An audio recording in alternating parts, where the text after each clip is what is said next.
스트레스는 자꾸 쌓이고 고민은 많아지는데 해결할 방법도 없고 속 시원하게 털어놓을 곳이 없어 오늘도 혼자 꾹 참으셨나요? 여러분들의 답답한 속마음을 풀어드리는 여기는 오늘의 심리입니다. 아니 그러면 이분은 알코올 의존증이에요. 네, 현재로 봐서는 습관이 아니라 뇌가 망가진 거죠. 네. 어떻게 하면 좋죠? 이거는 사랑 아닌가요? 네, 안녕하세요. 정신건강의학과 전문의 양재진입니다. 명희진 기자입니다. 네, 명 기자님. 네. 명 기자님 주로 언제 술을 드세요? 저는 뭐 친구들하고 만나서 술을 마실 때도 있지만은 뭐 아무래도 취재할 때 취재할 때요? 취재할 때 이제 이거 말하면 안 되나? 아니 뭐 취재할 때 이제 뭐 저희는 이제 취재원 분들이라고 하는데 취재원 분들과 술을 많이 마시죠. 네, 원치 않으나 일 때문에 업무상 어쩔 수 없이.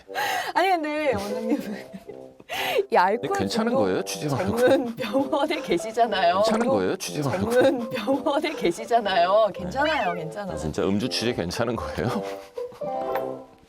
아니 어쨌든 병원에 계시잖아요. 네. 좀 그러면은 혹시 술 안 드시는 건 아니시죠? 네, 제가 알코올 중독 전문 병원을 하고 있습니다. 그러니까 술 드세요, 안 드세요? 아니, 술 마시죠, 가끔씩. 뭐 친구들하고 먹기도 하고, 그다음 뭐 모임 가서 마시기도 하고. 근데 술을 먹냐 안 먹냐가 중요한 게 아니라요. 술이라는 건 조절할 수 있느냐, 조절할 수 없느냐가 가장 중요한 차이입니다. 오늘 술 얘기 저한테 물어보시는 거 보니까 오늘 또 고민이 술과 또 관련이 있을 것 같은데. 아, 예, 어떤가요? 그럼요. 술은 올바르게 즐긴다면은 일상에 스트레스 해소하는 데 도움이 될 수 있는 물질이지만 제대로 마시지 못하면 분명히 독이 된다는 거. 그럼 술과 관련된 사연부터 시작해 보겠습니다. 네, 저는 이직을 준비 중인 어머나 목소리가 저는 이직을 준비 중인 28살 여자입니다. 전에 다니던 회사는 스트레스가 너무 심해서 그만두었습니다. 서울로 상경해서 혼자 살고 있어서 돈 나갈 곳은 많은데 부모님 입장에서는 잘 다니던 회사를 때려치운 딸이다 보니 부모님께는 손을 벌릴 수도 없고 해서 낮에는 카페에서 알바를 하며 틈틈이 이직 준비를 하고 있어요. 요즘은 취업난이다, 청년 실업이다 이런저런 얘기가 많잖아요. 그래서인지 저의 재취업도 막막하기만 합니다. 매번 결과가 좋지 않다 보니 의기소침해지는 것 같기도 해요. 그때부터였던 것 같아요. 저는 매일 혼자 집에서 술을 마시기 시작했습니다. 처음엔 편의점에서 맥주 한 캔씩 사와서 컴퓨터 앞에 앉아서 마시기 시작한 이후로 지금은 소주 한 병은 매일 먹어야 잠을 잘 자고 하루의 일과가 마무리되는 것 같은 기분이 들어요. 이대로는 안 되겠다 싶어서 술을 참아본 적도 있는데 잠도 안 오는 것 같고 결국 어제도 12시가 다 되어서야 혼자 컵라면에 소주 한 병을 마셨네요. 이런 제 일상을 친구에게 얘기했더니 어머, 재순아. 야, 너 그거 알코올 중독 아니야? 야, 너 그러다 큰일 난다. 헐쩍 튀는 친구 덕분에 제 상태가 심각한 것은 아닌가 걱정이 되기 시작했습니다. 매일 술을 먹지 않으면 허전하지만 그렇다고 취할 때까지 마시는 것도 아니고 주사를 부리는 것도 아니에요. 그래도 제가 알코올 중독인가요? 근데 아마 요 사연 보내주신 네. 분과 비슷한 분들이 꽤나 계실 거예요. 근데 저도 좀 공감이 되는 게 네. 저도 약간 한때 약간 하루를 마무리하는 느낌으로 뭐 맥주 한 캔, 샤워하고 나서 이렇게 시원하게 나에게 주는 보상 같은 느낌? 약간 이런 느낌으로 약간 한 캔은 괜찮지 않을까 해서 저도 꽤 마신 적이 있었거든요. 네, 녹화 끝나고 일단 진지하게 상담을 드렸는데 지금은 그렇게는 안 마시는데 옛날에. 사실 요 사연 보내주신 분들하고 비슷한 생각하시는 분들 계실 거예요. 뭐 한 캔 정도, 뭐 잠자기 전에 나에게 주는 보상, 혹은 하루 일과의 마무리. 사실 근데 문제가 이 사연을 보내주신 분들의 경우에는 명확한 문제가 바로 발견이 됐어요. 어디 있죠 이 문제가? 이분의 가장 큰 문제는 술을 참아본 적이 있는데 잠이 안 온다는 겁니다. 네, 이게 술을 매일 네. 조금씩이라도 쭉 드시던 분들의 경우에 대부분 술을 마시는 이유가 잠을 자기 위해서라고들 하세요. 그리고 술을 실제로 며칠 쉬어보면 술을 안 마셨을 땐 잠을 못 주무시게 되는데 알코올 의존증에서 나타나는 여러 현상 중 가장 중요한 증상인 금단 증상의 첫 번째 신호가 술을 안 마시면 잠을 못 자는 거예요. 아니 그러면 이분은 알코올 의존증이에요? 네, 현재로 봐서는 환자신 거예요? 알코올 의존증 진단이 가능하죠. 많은 분들이 잠자려고 술을 먹는다고 그러는데 사실은 술 때문에 잠을 못 주무시는 거예요. 가슴이 두근두근. 아닌데 술을 안 마셔서 기분이 이상해서? 술이 안 들어가서 뇌에서 술 달라는 신호를 보내는 게 금단 증상이에요. 이게 벌써 습관이 됐구나. 내가 이제 술을 마셔야 잔다는 거를 몸이 이제 정확하게 얘기하면 습관이 아니라 뇌가 망가진 거죠. 네. 그러니까 이분 같은 경우에는 그냥 즐기는 정도가 아니라 이미 알코올에 의존이 된 상태라고 말씀드릴 수 있죠. 치료를 받으셔야죠. 병원에 가야 되는 네. 정도인 거예요? 되게 좀 가볍게 저는 이 사연을 사실 읽었거든요. 근데 이렇게 치료가 필요할 정도인지는 몰랐어요. 왜냐하면 그냥 가볍다고 생각하는 여러 가지 질환들 혹은 병이 아니라고 생각하는 것들이 사실은 상당히 심각한 질환까지 이어지게 되는 경우들이 많거든요.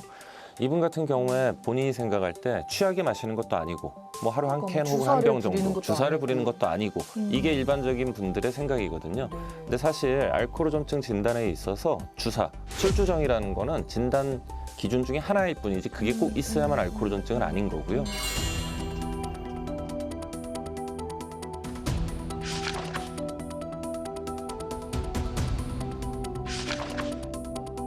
이미 금단 증상이 이 사연자의 경우에는 오셨기 때문에 치료를 받는 게 맞는 거고요. 아까 사실 기자님처럼 생각하시는 분들 많이 계세요. 에이 뭐 이 정도에 무슨 병원을 가 치료를 받아야 돼? 그러니까요. 치료를 받아야 더 심한 형태의 알코올 의존으로 가는 걸 막을 수 있다는 겁니다. 약간 이 술 먹는 거 대신에 뭐 다른 걸로 이 중독을 대체하는 것도 한 가지 방법이 될 수가 있나요? 우리 뇌라는 거는 신경세포 간에 연결로 돼 있거든요. 근데 이 신경세포 간의 연결이라는 거는 한 번 연결되면 쉽게 끊겨요. 우리가 얼핏 본 거는 기억을 못하는 이유가 그거거든요. 네네. 근데 반복해서 보다 보면 이 연결이 세지면 이후에는 이 연결이 되게 단단해집니다. 네네. 근데 우리가 스트레스를 받았을 때 그거를 해결하기 위해서 술을 마시는 이게 이제 습관이 되는 분들은 쉽게 말하면 A 세포에서 B로 갔다 B에서 C로 가는 이런 비효율적인 걸 계속 하질 않아요, 세포들이. 그러면 스트레스 받았을 때 왜 일로 갔다 일로 가? 바로 술로 가면 되지. 요 연결만 세지는 거예요. 그냥 스트레스 받으면 술, 스트레스 술 이게 이 연결만 단단해지거든요. 따라서 스트레스를 받았을 때 술을 대체할 수 있는 건강하게 스트레스를 해소할 수 있는 방법이 반드시 필요해요. 뭐 운동을 한다던가. 그건 이제 본인이 좋아하는 거, 본인한테 맞는 거. 아니 우리가 살면서 뭐 술 말고도 네. 중독이라고 부르는 것들이 굉장히 많잖아요. 네. 뭐 게임 중독도 있을 것 같고, 뭐 운동 중독도 있을 것 같고. 근데 이 중독이라는 게 생기는 이유가 아까 말씀하셨듯이 뇌가 그렇게 막 어려운 걸 싫어하고 간단한 연결고리에서 되는 걸 좋아해서 그런 건가요? 중독이라는 가장 큰 원인이 뭘까? 뭐 여러 가지 원인이 책에 나와요. 네. 뭐 어떤 중독이냐에 따라 조금씩 다르지만 제일 중요한 건 유전입니다. 기본적으로 유전적으로 그 모든 중독이 잘 되는 분들이 있어요. 진짜요? 네. 와, 이게 어떤 뭐 학계의 한 의견, 그러니까 지배적인 의견인 거예요? 네, 거의 정설이라고 보시면 될 것 같아요. 이거 너무 슬플 것 같은데 그러면. 그럼 나는 중독이 잘 될까 안 될까를 아시려면은 첫째는 가족력을 보시면 돼요. 나의 부모님 좀 혹은 위험할 것 조부모님 같은데. 혹은 삼촌, 뭐 네. 고모 하여튼 엄마 쪽이건 아빠 쪽이건 내 친척 중에서 네. 어떤 물질 혹은 어떤 행위에 중독이 있으셨던 분이 있다. 그러면 나는 중독이 될 가능성이 있구나라고 생각하시면 돼요. 그래서 멀리 하시는 게 좋습니다.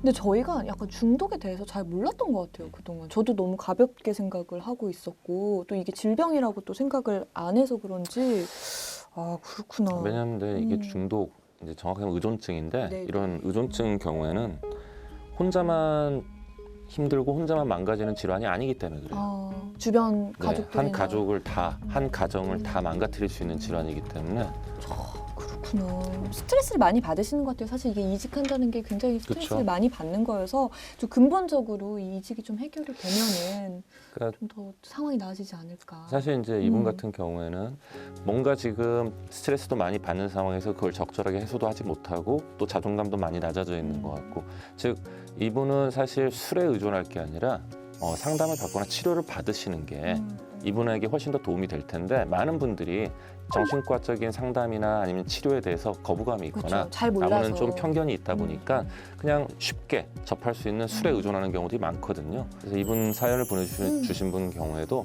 일단 본인이 현재 상태 스트레스를 잘 해소하고 있는지 내가 감당이 너무 크게 스트레스를 받는 건 아닌지 좀 잘 체크를 해보시고 필요하다면 무슨 큰 문제 있는 거 아니에요. 그냥 가서 상담을 받고 필요하다면 치료를 받으시면 훨씬 더 좋아지실 것 같습니다. 역시 약간 전문가라 오늘 상담에 약간 깊이가 있는데요. 그렇죠. 전문 분야인데. 그니까 네. 근본적으로 좀 잘 해결이 되셨으면 좋겠네요. 파이팅입니다. 네. 파이팅!